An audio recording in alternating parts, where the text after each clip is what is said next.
ప్రియ దేవుని బిడ్డలారా, బైబిల్ చదవటం వినటం వల్ల మనలో విశ్వాసం పెరుగుతుంది. మన మార్గానికి త్రోవ చూపుతుంది. సమస్త జనులను శిష్యులనుగా చేయుడి మత్తయి 28:19 వచనంలో దేవుని వాక్యం తెలియచేస్తోంది. తెలుగు బైబిల్స్ను ఆర్ఆర్కే మూర్తి గారు రీసెర్చ్ చేసి విశ్లేషణ చేసిన బైబిల్లోని ప్రతి అధ్యాయాలను వచనాలను వరుస క్రమంలో అనగా ఆదికాండం నుండి ప్రకటనా గ్రంథం వరకు ఇవ్వబడుతుంది. ప్రతి ఒక్కరూ ఆధ్యాత్మికంగా విశ్వాసంలో బలపడి మీ జీవితంలో ఎదుర్కొంటున్న సమస్యల నుండి విడుదల పొందండి. ప్రతి ఒక్కరూ మీ దీవెన టీవీని సబ్స్క్రైబ్ చేసి ఈ వాక్యాన్ని లైక్ చేసి మీ మిత్రులకు బంధువులకు షేర్ చేయండి. దేవుని సువార్తను ప్రకటింపబడుటలో మీరు పాలిభాగస్తులు కండి. ప్రియ దేవుని బిడ్డలారా, మన ధ్యాన భాగం యోహాను సువార్త 12వ అధ్యాయం 26 నుండి 50వ వచనం వరకు సావధానంగా వినండి. యేసు ప్రభు అన్నాడు, ఒకడు నన్ను సేవించిన ఎడల నన్ను వెంబడించాలి. అప్పుడు నేను ఎక్కడ ఉంటానో అక్కడే నా సేవకుడు ఉంటాడు. ఒకడు నన్ను సేవించిన ఎడల నా తండ్రి అతణ్ణి ఘనపరుస్తాడు. ఇప్పుడు నా ప్రాణము కలవరపడుతున్నది. నేనేమంటాను? తండ్రి, ఈ ఘడియ తటస్థించకుండా నన్ను తప్పించు. అయినా ఇందుకోసరమే నేను ఈ ఘడియకు వచ్చాను. తండ్రి, నీ నామమును మహిమపరచు. అంతటా ఒక శబ్దము ఆకాశము నుండి వచ్చింది. కాబట్టి అక్కడ నిల్చుండి ఉన్న జనసమూహము ఊరిమింది అన్నారు. మరికొందరు దేవదూత ఒకడు ఆయనతో మాట్లాడాడు అన్నారు. అందుకు యేసు అన్నాడు, ఈ శబ్దము నా కొరకు రాలేదు, మీ కొరకే వచ్చింది. ఇప్పుడు లోకానికి తీర్పు జరుగుతున్నది. ఇప్పుడు లోకాధికారి బయటికి తోసివేయబడతాడు. నేను భూమి మీద నుండి పైకి ఎత్తబడిన ఎడల అందరినీ నా వద్దకు ఆకర్షించుకుంటాను. తాను ఏ విధముగా మరణము పొందవలసి ఉందో సూచిస్తూ ఆయన ఈ మాట చెప్పాడు. జనసమూహము ఆయనను అడిగారు, క్రీస్తు ఎల్లప్పుడూ ఉంటాడని ధర్మశాస్త్రము చెప్పడము విన్నాము. మనుష్య కుమారుడు పైకెత్తబడాలని నీవు చెబుతున్న సంగతి ఏమిటి? అందుకు యేసు వారితో అన్నాడు, ఇంక కొంతకాలము వెలుగు మీ మధ్య ఉంటుంది. చీకటి మిమ్మును కమ్ముకోకుండా ఉండేటట్లు మీకు వెలుగు ఉండగానే నడవండి. చీకటిలో నడిచేవాడు తాను ఎక్కడికి పోతున్నాడో ఎరుగడు. మీరు వెలుగు సంబంధులగునట్లు మీకు వెలుగు ఉండగానే వెలుగునందు విశ్వాసముంచండి. యేసుక్రీస్తు శిలువకు శ్రమకు అవినాభావ సంబంధమున్నది. శిలువ మర్మమును మనము పూర్తిగా గ్రహించలేము. ఆయనను శ్రమ పెట్టింది నరమాత్రులే కాదు, అంతకు మించిన వాస్తవమొకటున్నది. నీ పాపము నా పాపము ఆయన మీద మోపబడినాయి. యెషయా గ్రంథం 53వ అధ్యాయం 3వ వచనం, ఆయన వ్యసనాక్రాంతుడుగాను వ్యాధిని అనుభవించిన వాడుగాను మనుష్యులు చూడనొల్లని వాడుగాను ఉన్నాడు. శిలువ మీద ఆయన లోకపాపమంతటినీ భరించాడు. అది ఆయన పాపం కాదు, ఆయన పాపరహితుడు. యెషయా 53వ అధ్యాయం 4వ వచనం, నిశ్చయముగా ఆయన మన రోగాలను భరించాడు, మన వ్యసనాలను వహించాడు. ఆయన మన కోసమై పాపముగా చేయబడ్డాడు. యెషయా 53వ అధ్యాయం 10వ వచనం, ఆయనను నలగొట్టడానికి యెహోవాకు ఇష్టమైంది. ఆయన అతనికి వ్యాధి కలుగచేశాడు. ఆయన తనను తానే అపరాధ పరిహారార్థ బలిగా చేసుకున్నాడు. ఆయన పరిశుద్ధుడు, నిష్కళంకుడు, పాపుల నుండి ప్రత్యేకమైనవాడు. అయినా ఆయన నీ కొరకు నా కొరకు పాపముగా చేయబడ్డాడు. ఆయన అనుభవించిన శ్రమ ఊహాతీతమైనది. ఆయన మరణాంధకారపు లోయలో గుండా పయనించాడు. తప్పిపోయిన గొర్రెలను వెదకి రక్షించడానికి ఆయన చెల్లించిన వెల ఎంతో గొప్పది. శిలువ వేత కోసమే ఆయన ఈ లోకానికి వచ్చాడు. శిలువ అవమానానికి గురి అయ్యాడు. అయితే మనం యేసు శిలువలో మహిమను చూడగలం. గలతీ పత్రిక 6వ అధ్యాయం 14వ వచనం, మన ప్రభువైన యేసుక్రీస్తు శిలువయందు తప్ప మరి దేనియందును అతిశయించడము నాకు దూరమగునుగాక. ఎవడైనా తన ప్రాణాన్ని ప్రేమిస్తే దాన్ని పోగొట్టుకుంటాడు, దాన్ని ద్వేషిస్తే నిత్యజీవార్థమై దాన్ని కాపాడుకుంటాడు. నన్ను సేవించేవాడు నన్ను వెంబడించాలి. విశ్వాసి జీవిత విధానాన్ని బట్టి అతడు ఎక్కడికి వెడుతున్నాడో చెప్పవచ్చు. రక్షించబడాలంటే విశ్వాసం తప్పనిసరి. అపొస్తలుల కార్యములు 16వ అధ్యాయం 31వ వచనం, ప్రభువైన యేసునందు విశ్వాసముంచు, అప్పుడు నీవు నీ ఇంటివారు రక్షించబడతారు. యేసును పూర్తిగా నమ్మిన వ్యక్తి జీవితమంతా పూర్తిగా మారిపోతుంది. అలా మార్పు రాకపోతే యేసును గాఢంగా నమ్మినట్లు కాదు. తన ప్రాణాన్ని, తన సుఖాన్ని, తన బాగోగులను మాత్రమే మనస్కరించేవాడు యేసు రాకడను నమ్మినవాడు కాడు. అతనికి తీరని నష్టం కలుగుతుంది. ప్రభు అన్నాడు, నేను ఉన్న చోటనే నా సేవకుడు ఉంటాడు. నా సేవకుణ్ణి తండ్రి ఘనపరుస్తాడు. ప్రభువు ఉన్న చోట మనముంటాము. తన కుమారునితో సమానంగా దేవుడు మనలను ఘనపరుస్తాడు. ఆయన ఉన్న చోట మనము ఉండాలి గాని నీవున్న చోట ఆయన ఉంటాడనుకోవద్దు. మన రక్షణ చౌకబారుది అనుకుంటున్నారా? కాదు. నీ రక్షణకు ఆయన ఎంతో ఎక్కువ మూల్యం చెల్లించాల్సి వచ్చింది. శిలువ మరణమే నీ రక్షణ వెల. తండ్రి తన నామమును క్రీస్తు శిలువయందు ఎంతో మహిమపరుచుకున్నాడు. యేసు ఎల్లప్పుడూ తన తండ్రి మహిమనే వెతికాడు. యేసు ప్రార్థన ఇదే, తండ్రి, ఈ శ్రమలో, ఈ బాధలో నిన్ను నీవు మహిమపరచుకో. ఇదే ప్రార్థన పరిశుద్ధాత్మ మనకు నేర్పుతున్నాడు. పరలోకం మౌనంగా ఉండలేకపోయింది. పరలోకము నుండి స్వరం వినిపించింది. దేవుడు మాట్లాడాడు. 3 సందర్భాలలో దేవుడు పరలోకం నుంచి మాట్లాడాడు. యేసుక్రీస్తు యొక్క సేవారంభంలో ఒకసారి, సేవాకాలం మధ్యలో ఒకసారి, మూడోసారి సేవ ముగింపు సమయంలో. ఆయన బాప్తిస్మం సమయంలో దేవుడు పరలోకం నుంచి మాట్లాడాడు. ఇడుగో నా ప్రియకుమారుడు, ఈయన యందు నేను ఆనందిస్తున్నాను. అప్పుడు బాప్తిస్మమందు యేసు తనను తాను పాప మానవతతో సంయుక్తపరచుకున్న సందర్భం. రెండోసారి యేసు రూపాంతర సన్నివేశంలో దేవుడు పైనుండి మాట్లాడాడు. ఏలియా, మోషే, యేసు ప్రభువు ముగ్గురు యేసు శిలువ మర్మాన్ని చర్చించుకుంటున్నారు. లూకాసు వార్త 9వ అధ్యాయం 30-31 వచనాలు. ఇప్పుడు మూడోసారి యేసు సేవ ముగింపులో తండ్రి అంటున్నాడు, నా నామమును మహిమపరిచాను, మరల మహిమపరుస్తాను. యేసు శిలువ వేత సమయం. తండ్రి తన నామమును ఘనపరుచుకున్నాడు. ఇది ఆయన ఘడియ, ఆయన సమయం. అది రానే వచ్చింది. దేవదూత మాట్లాడిన స్వరము కాదది, ఉరుము కాదు. దేవుని దూతగా పాత నిబంధనలో యేసే వచ్చాడు. కాని ఈయన దూతల కంటే శ్రేష్ఠుడు. ప్రభువైన యేసుక్రీస్తు. ఆకాశము నుండి ఏదో సందేశం వచ్చింది అని వారందరూ గుర్తించారు. ఏదీ అర్థం కాని వారికి అది ఉరుములాగా వినిపించింది. దేవుని ఆత్మ గలవారికి అది స్వరం, లేనివారికి అది ఏదో శబ్దం.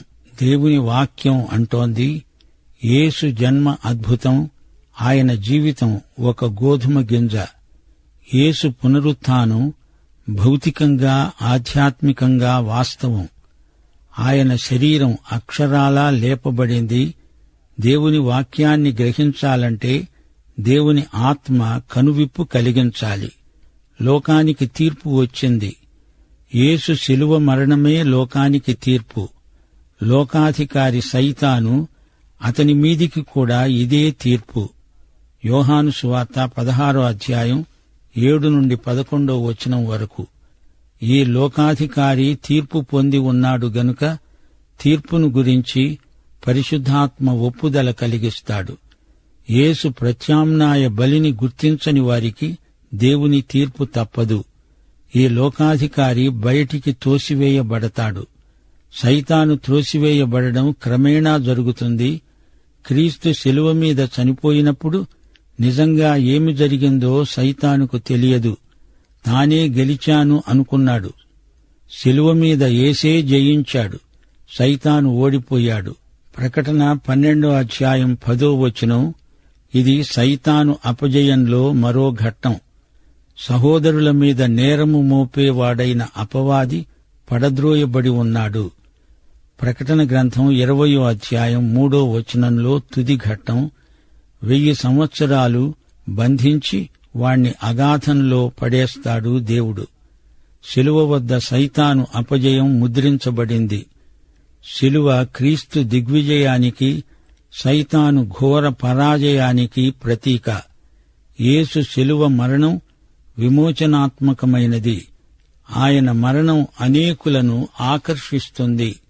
నమ్మినవారు రక్షించబడతారు, నమ్మని వారు నశిస్తారు. నేను భూమి మీద నుండి పైకెత్తబడతాను అంటే నేను శిలువ మరణం పొందుతాను అని ప్రభువు ముందుగా చెప్తున్నాడు. సంఘములలో యేసును పైకెత్తాలి. అప్పుడు సమస్త ప్రజలు ఆయన వైపునకు ఆకర్షించబడతారు. సువార్తను ప్రకటించాలి. సువార్త అంటే యేసుక్రీస్తు శిలువను గురించిన వార్త. యేసు ఈ మాటలు చెబుతూ ఉంటే చుట్టూరా ప్రజలకు ఇది అర్థం కావటం లేదు. మెస్సియా వచ్చి శాశ్వతంగా పరిపాలిస్తాడుగాని నీవు మెస్సియావైతే మరి చనిపోతాను అంటావేమిటి అని ఆయన్ను ప్రశ్నిస్తున్నారు. వారు వెలుగును ధిక్కరిస్తున్నారు. అందుకే చూడలేకపోతున్నారు. వెలుగే రూపుకట్టిన యేసు వారి మధ్య ఉన్నాడు, నమ్మలేకపోతున్నారు. 37 యేసు ఈ మాటలు చెప్పి వెళ్లి వారికి కనపడకుండా దాక్కున్నాడు. ఆయన వారి ఎదుట ఇన్ని సూచక క్రియలు చేసినా వారాయన యందు విశ్వాసముంచలేదు. దీనితో యేసు బహిరంగ సేవ ముగిసింది.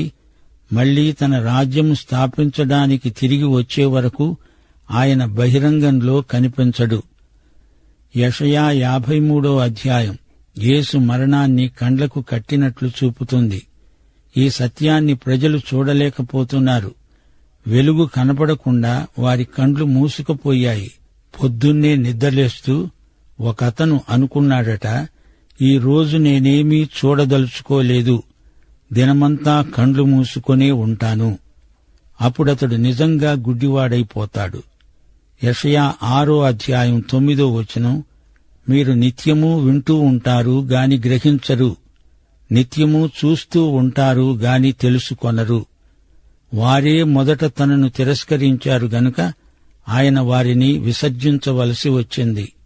సువార్తను వింటూ కావాలని దానిని పెడచెవిన పెడితే దేవుడు వారిని విడిచిపెట్టాల్సి వస్తుంది. ప్రభువా, మా వర్తమానము నమ్మిన వాడెవడు? ప్రభువు యొక్క బాహువు ఎవనికి బయలుపరచబడింది అని ప్రవక్త అయిన యెషయా చెప్పిన వాక్యము నెరవేరేటట్లు ఇది జరిగింది. ఇందుచేత వారు నమ్మలేకపోయారు. ఏలయనగా వారు కన్నులతో చూచి, హృదయముతో గ్రహించి, మనస్సు మార్చుకొని నా వలన స్వస్థపరచబడకుండా ఆయన వారి కన్నులకు అంధత్వము కలుగజేసి వారి హృదయమును కఠినపరిచాడు అని యెషయా మరొక చోట చెప్పాడు. యెషయా ఆయన మహిమను చూచినందున ఆయనను గూర్చి ఈ మాటలు చెప్పాడు. యెషయా 53:6 నుండి ఈ సందర్భంలో ఉటంకించబడిన వచనాలివి. అయినను అధికారులలో కూడా అనేకులు ఆయన యందు విశ్వాసముంచారు. సమాజము నుండి వెలివేయబడతామేమో అని పరిసయ్యులకు భయపడి వారు ఒప్పుకొనలేదు. వారు దేవుని మెప్పు కంటే మనుష్యుల మెప్పును ఎక్కువగా అపేక్షించారు. వారు పిరికివారు. ఈ రోజున కూడా రహస్య విశ్వాసులెందరో ఇదే స్థితిలో ఉన్నారు. నికోదేము, అరిమతయ్య యోసేపు ఇద్దరూ పిరికివారే. గాని ఉన్నట్లుండి వారికి ఎక్కడలేని ధైర్యము, సాహసము కలిగాయి. యేసు శరీరం కోసం పిలాతును అడిగారు. 44 అంతటా యేసు బిగ్గరగా అన్నాడు, నాయందు విశ్వాసముంచేవాడు నన్ను పంపినవాని యందే విశ్వాసముంచుతున్నాడు, నాయందు కాదు. నన్ను చూచేవాడు నన్ను పంపినవానినే చూస్తున్నాడు.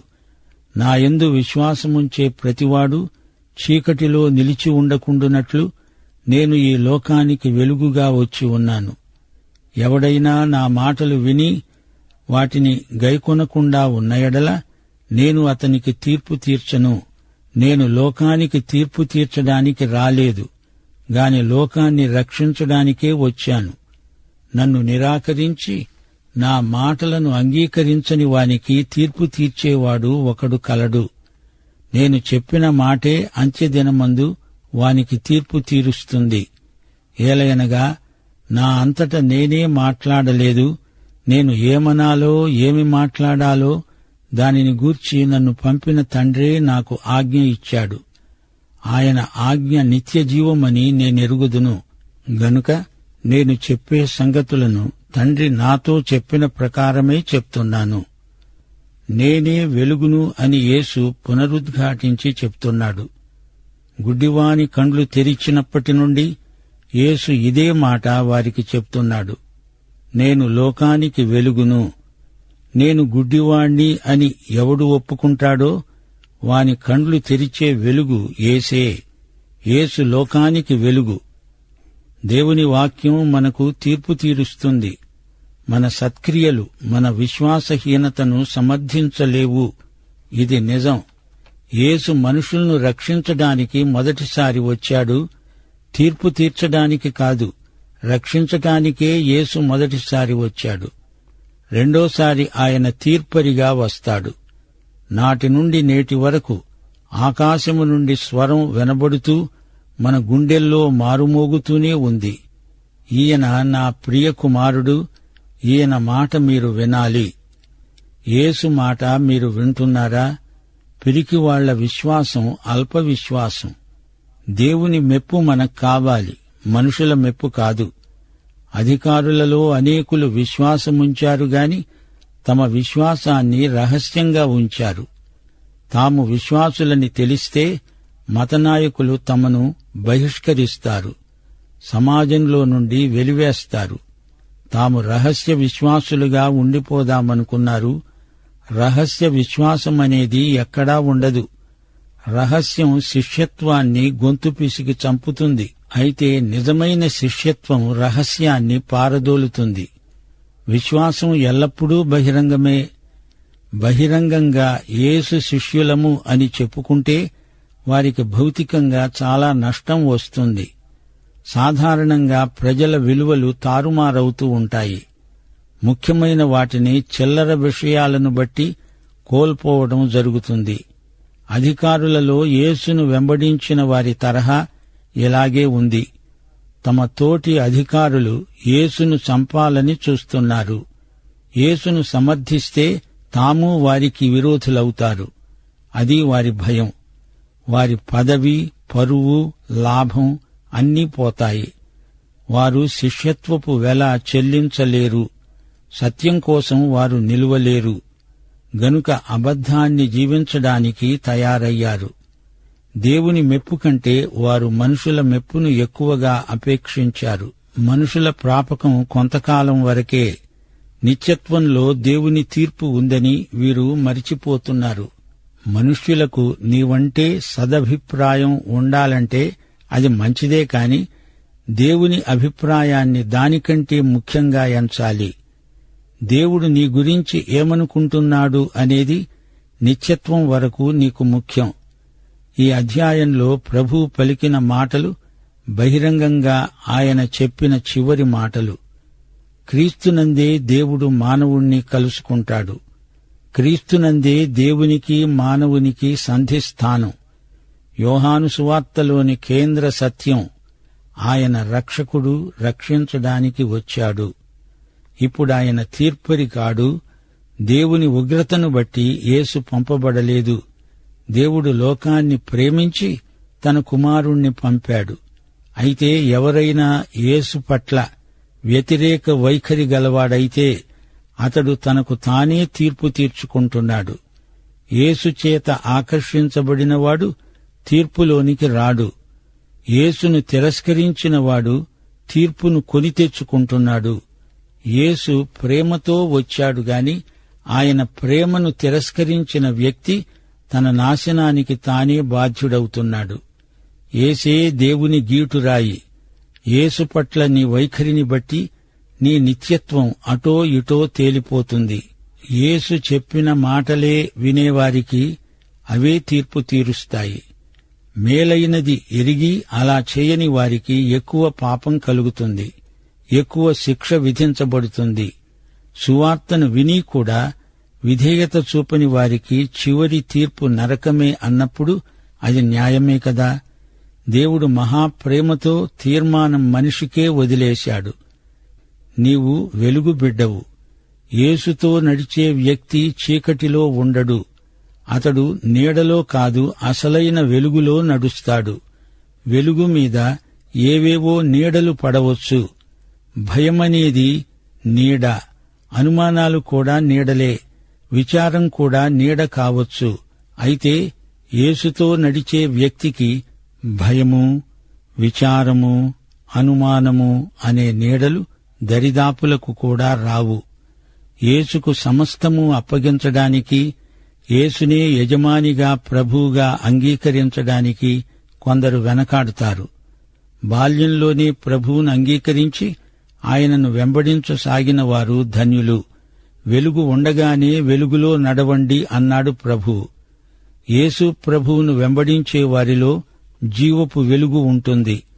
దేవుని ఆజ్ఞ ప్రకారం చేయడమే నిత్య జీవం. తండ్రి కుమారుడు ఇద్దరూ ఒకటే.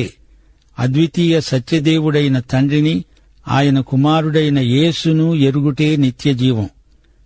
నీవు ఈ యేసుక్రీస్తును స్వకీయ రక్షకుడుగా ఎరుగుదువా? నీవు యేసు ప్రభువు యొక్క శిష్యుడవా, శిష్యురాలవా? అవును అని చెప్పు. దేవుడు నిన్ను దీవించునుగాక. ఆమేన్.